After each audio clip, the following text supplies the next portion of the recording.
मुंबई की कहानी तो आप लोग जानते ही होंगे। जो अभी अक्टूबर के लास्ट महीने में ही एक आदमी होता है जिसका नाम रोहित आर्या होता है। 17 बच्चों और एक दादी होती है एक बच्चे का, और एक स्टाफ को वो हाउस होस्टेज बना लेता है और बंधक बना के घर में बंद कर देता है। और उसके बाद एक मांग रखता है। पूरे घर वाले जो बाहर होते हैं वो लोग डर जाते हैं उस बिल्डिंग के सामने। उसके बाद पुलिस को फोन किया जाता है। पुलिस भी मौके पे पहुंचती है, और पुलिस पे मौके पे पहुंचने के बाद जो इंस्पेक्टर जितेंद्र होते हैं उस आदमी से बात करते हैं जिसका नाम रोहित आर्या होता है, जो बंधक बनाया होता है। लेकिन बहुत मशक्कत के बाद लगभग 80 मिनट गुजर जाते हैं। उसके बाद इस ऑपरेशन को अंजाम दिया जाता है। तो चलिए इस ऑपरेशन की पूरी कहानी आप लोग को सुनाएंगे।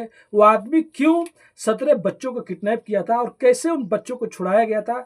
जो इंस्पेक्टर जितेंद्र रहते हैं सबसे अहम रोल उन्हीं का रहता है, और उसके बाद वो अपनी बातों में उसको उलझाते हैं, फिर बाद में उस पर काबू पाया जाता है। तो पूरी घटना को इस कहानी के माध्यम से आप लोग को बताने और सुनाने की कोशिश करेंगे। और उससे पहले आप लोग से रिक्वेस्ट करते हैं, अगर आप लोग हमारे चैनल पे नए हैं तो प्लीज़ चैनल को सब्सक्राइब कर लीजिए, लाइक कर दीजिए। अगर आप लोग सच्ची कहानियां सुनते हैं, सुनने की शौकीन है, तो आज ही हमारे चैनल को सब्सक्राइब कीजिए, दोस्तों को शेयर कीजिए। और आपका भाई बहुत ज़्यादा मेहनत करता है, गाड़ियाँ चलाता है, जॉब करता है, टाइम निकाल के आप लोग के लिए कहानी लिखता हूँ, वीडियो बनाता हूँ और उसके बाद आप लोग को सुनाता हूँ। तो अपने भाई को भी सपोर्ट कीजिए, बस आप एक सब्सक्राइब कर दीजिए और जितनी भी कहानियाँ हमारी सुनते हैं उस पर एक लाइक जरूर कीजिए। आपका प्यारा सा कमेंट बस आपके भाई को बहुत ज़्यादा मोटिवेशन देता है। तो चलिए घटना को शुरू करते हैं।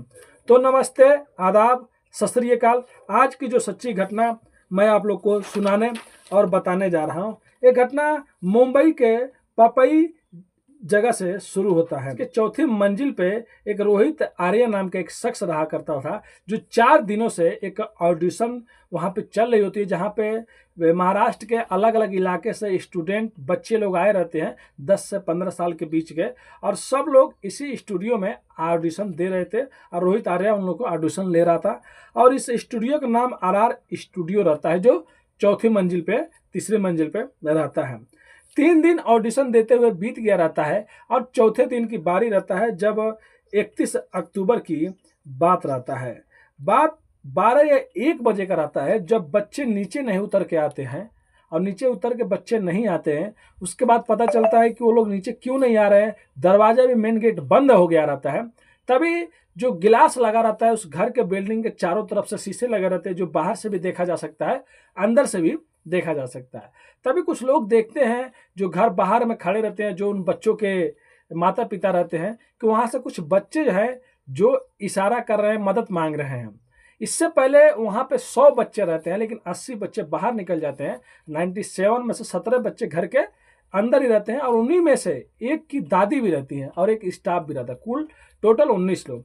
अब वो मदद की गुहार लगा रहे हैं। अंदर से कोई बाहर नहीं आ रहा, बाहर से अंदर कोई जाने वाला नहीं है, दरवाजा बंद है। उसके बाद पुलिस को फोन किया जाता है, पुलिस मौके पे पहुंचती है, और जो वहाँ के इंस्पेक्टर होते हैं जो नज़दीकी पुलिस स्टेशन में, उनका नाम जितेंद्र रहता है, वो भी आते हैं। और आने के बाद जैसा सिचुएशन देखते हैं वो समझ जाते हैं, तुरंत अपने आला अधिकारियों को बताते हैं। आला अधिकारी पहुंचते हैं। पहुंचने के बाद उस जो रोहित आर्य जो बंधक बना के रखा रहता है उससे इशारों इशारों में बात होता है। फिर उसका फ़ोन नंबर कुछ लोगों को पास रहता है, उसके पास उसको फ़ोन किया जाता है। और रोहित आर्या के पास जब फोन जाता है, जो इंस्पेक्टर जितेंद्र होते हैं वो कहते हैं कि तुमने बच्चों को क्यों बंधक बना कर रखा है। तुम्हारा जो भी मांग है वो मैं पूरा करने की कोशिश करेंगे। हम लोग सब कोई, तुमको कोई कुछ भी नहीं करेगा। तुम बच्चों को छोड़ दो, मैं अंदर आ रहा हूँ, मेरे को बंधक बना लो। सोच सकते हैं कि इंस्पेक्टर, जो ईमानदार इंस्पेक्टर होते हैं वो ऐसे होते हैं, अपनी जान की परवाह नहीं करते हैं। इंस्पेक्टर जितेंद्र बार बार उससे गुहार लगाते, इल्तिजा करते हैं कि तुम बच्चों को छोड़ दो। वो नहीं मानता, कहते हैं कि तुम्हारी जो भी डिमांड हम लोग पूरी करेंगे, लेकिन वो कुछ भी नहीं मानता है। बाद में इंस्पेक्टर जितेंद्र ये भी कहते हैं कि अगर तुम चाहो तो मैं अपना हाथ वोथ बांध के आऊँगा, अपने मेरे पास हथियार भी नहीं रहेंगे, तुम मेरे को बंधक बना लो ना, उसके बाद तुमको जो करना है करो, बच्चों को छोड़ दो। लेकिन वो ऐसा नहीं करता है। अब वहाँ पे फायर ब्रिगेड की गाड़ियाँ और उसके बाद कमांडो, बड़े बड़े आला पुलिस अफसर भी आ गए रहते हैं, पूरा भीड़ जुट गया रहता है। अब उसके बाद सामने से उससे बात हो रही होती है, लेकिन वो कुछ भी मानने को तैयार नहीं रहता है।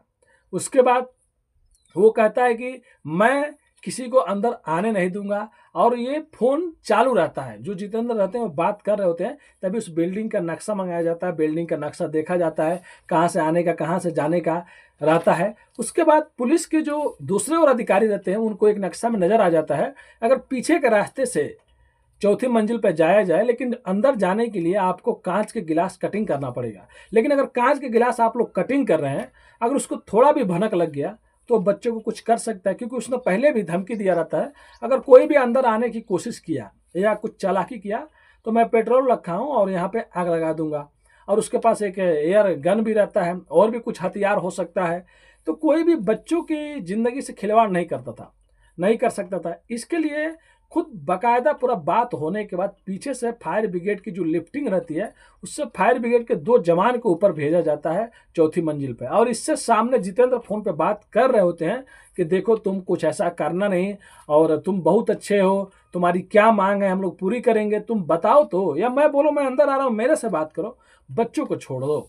लेकिन वो कुछ भी नहीं सुनता है, किसी का भी बात नहीं सुनता है, और पूरा बाहर भीड़ लगा हुआ है।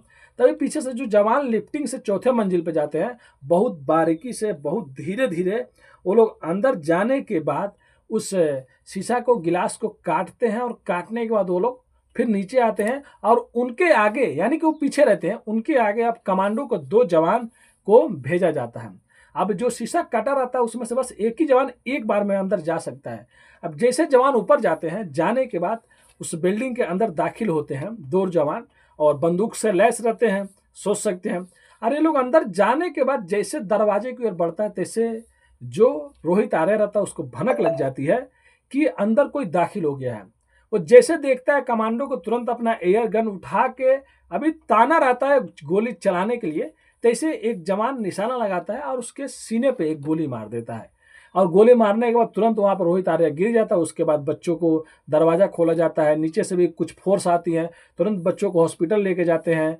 और इस रोहित आर्या को भी कब्जे में लेकर इसको भी हॉस्पिटल लेके जाया जाता है। और रोहित आर्या को जब हॉस्पिटल में लेके जाया जाता है, ट्रीटमेंट चलने के दौरान इसकी मौत हो जाती है। सोच सकते हैं गोली सीने में लगी रहती है। और ये अगर ये अच्छे से ये सब चीज़ नहीं किया रहता, सरकार है, बहुत से लोग हैं, उनसे बात किया रहता तो शायद इसकी जान बच जाती।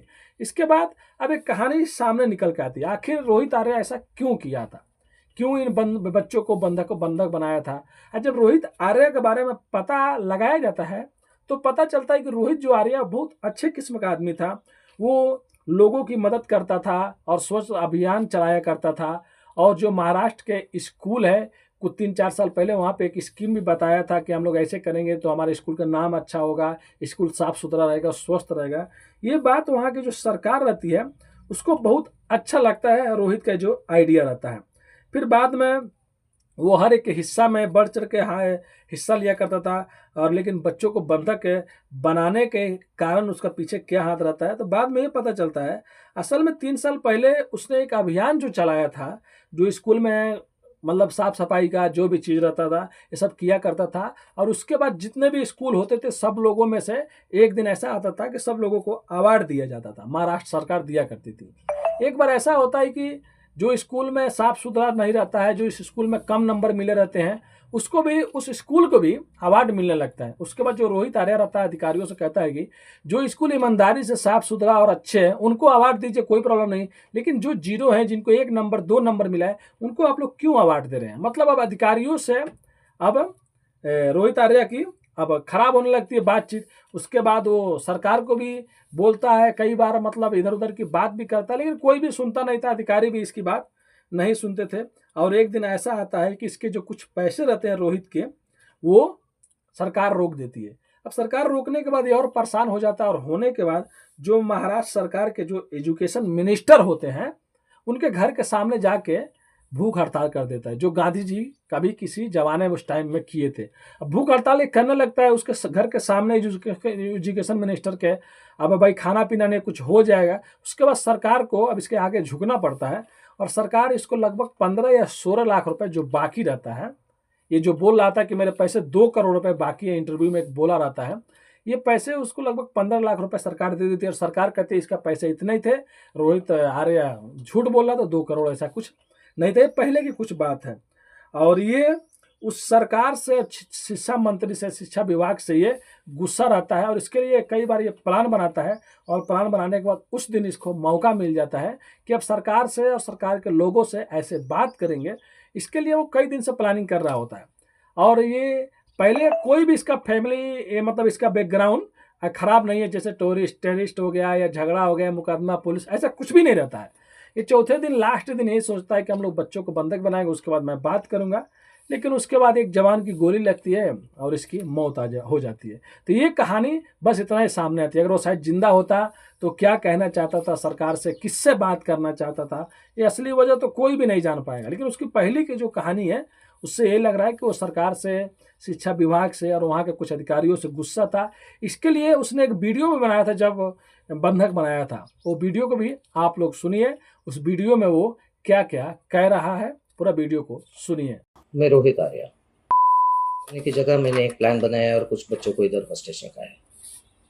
मेरे को ज़्यादा डिमांड्स नहीं है, बहुत सिंपल डिमांड्स है, बहुत मॉरल डिमांड्स है, बहुत एथिकल डिमांड्स है। और मेरे कुछ सवाल है, मुझे कुछ लोगों से बात करनी है, उनको सवाल पूछने हैं, उनके जवाब पर अगर मुझे काउंटर क्वेश्चन है तो मुझे काउंटर क्वेश्चन पूछना है। लेकिन मुझे ये जवाब चाहिए, मुझे दूसरा कुछ नहीं चाहिए। ना मैं टेररिस्ट हूँ, ना मेरी बहुत बड़ी पैसों की डिमांड है, कुछ भी पैसों की डिमांड तो है ही नहीं, इमोरल तो बिल्कुल भी नहीं है। सिंपल कन्वर्सेशंस करने हैं और जिसके लिए मैं इन बच्चों को हॉस्टेज लिया है। ये मैंने एक प्लान के तहत ही हॉस्टेज लिया है। लेट्स चेंज 4 मैं सच में करने वाला हूँ। अगर जिंदा रहा तो मैं करूँगा, अगर मैं मर गया तो कोई और करेगा, लेकिन होगा ज़रूर। इन्हीं बच्चों के साथ होगा अगर इनको हार्म नहीं होता है तो, because the slightest wrong move from your end will trigger me कि मैं ये पूरा जगह को आग लगा दूँ और उसमें मर जाऊँ। मैं मर जाऊँ या नहीं मर जाऊँ, बच्चे अननेसेसरी हर्ट होंगे, ट्रॉमाटाइज डेफिनेटली होंगे। उसके ऊपर कुछ होगा तो मुझे पता नहीं, उसका जिम्मेदार मुझे ना गिना जाए, उसका जिम्मेदार उन लोगों को गिना जाए जो अननेसेसरी ये ट्रिगर कर रहे हैं, जबकि एक नॉर्मल कॉमन पर्सन सिर्फ बात करना चाहता है। मेरी बातें ख़त्म होने के बाद मैं खुद ही बाहर आऊँगा। मैं अकेला नहीं हूँ, मेरे साथ और भी लोग हैं, कई सारे लोगों को ये परेशानियाँ है और ये मैं सल्यूशन देने वाला हूँ सिर्फ बातें करके।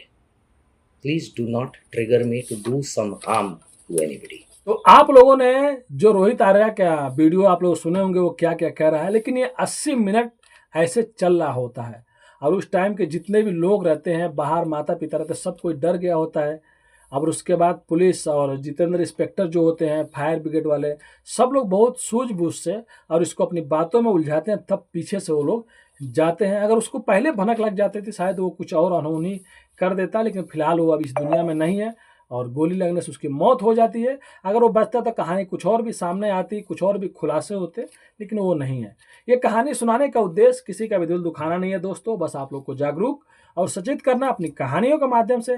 कहीं भी रहें तो सेफ रहें, जल्दी किसी पर विश्वास मत करें। अगर आपको कोई परेशानी हो रही है, कोई प्रॉब्लम हो रहा है, कोई आपको परेशान कर रहा है, तो पुलिस के पास जाइए। पुलिस नहीं हेल्प कर रही है, डीएम साहब के पास जाइए, उनसे बड़े अधिकारी के पास जाइए, कोई मदद नहीं कर रहा है। सोशल मीडिया है, सोशल मीडिया का हेल्प लीजिए, सोशल मीडिया वीडियो बनाकर डालिए, आपका वीडियो हर किसी के पास जाएगा और आपको इंसाफ जरूर मिलेगा। तो जो रोहित आर्या रहता है ये गलती कर देता है, छोटे छोटे बच्चों लोग को बंधक नहीं बनाना चाहिए था। सरकार के सामने और भी बात रखने की और भी कुछ जरिया थे, लेकिन इसने गलत रास्ता अपनाया और देख सकते हैं कहानी इसी पे मैं आप खत्म करूंगा। उससे पहले आप लोग से रिक्वेस्ट करूंगा, चैनल को प्लीज़ सब्सक्राइब कर दीजिए, लाइक कर दीजिए। आपका भाई बहुत ज़्यादा मेहनत करता है तो अपने भाई को भी सपोर्ट कीजिए। मिलते हैं नेक्स्ट वीडियो में फिर से कुछ सच्ची कहानियों के साथ। अभी के लिए अलविदा लेते हैं आप लोगों से, धन्यवाद।